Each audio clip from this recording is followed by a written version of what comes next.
না না না না কিছু হয়নি,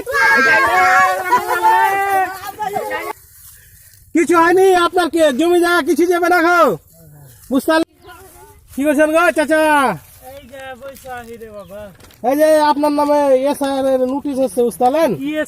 নোটিশ? হ্যাঁ নোটিশ আছে। আমার জমি চলে গেল, আমার ব্যাংক শুনেন শুনেন শুনেন, আপনি অস্থির হন না, শুনেন শুনেন শুনেন না জায়গা চলে গেল না। না না না না কিছু হয়নি। আরে পানি ঢাল পানি ঢাল পানি ঢাল পানি ঢাল।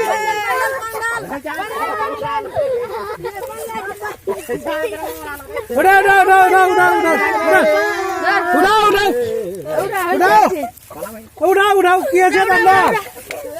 হ্যাঁ কি আছে আপনার? এত কেন অস্থির হয়েছেন?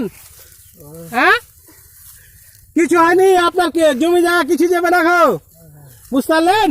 আপনার মাধ্যমিক পাস সার্টিফিকেট নাই, তাহলে আপনার বাড়ির দলিল নাই খো, তাহলে আপনার আধার কার্ড নাই, তুই এত কেন ভয় পেয়েছেন? ভয়ের কিছু নাই, কিছু হবে না আপনার।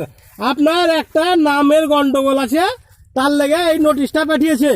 ওখানে যে ওই মাধ্যমিক পাসের সার্টিফিকেট বিওলে একটা ফর্ম দিবে, ওই ফর্মটা পূরণ করবেন, আমার কাছে একটা ফর্ম পূরণ করে নেবেন। আর ওই মাধ্যমিক পাস সার্টিফিকেট, জমির দলিল, আর আধার কার্ড, ভোটার কার্ড এইসব জেরক্স করে আমাকে জমা দিবেন। আর একদিন বিডিও অফিসে যাবেন, হ্যাঁ হলো। আপনি অস্থির কি হয়? কিছু হয় না, উঠেন, ঠিক আছে যান।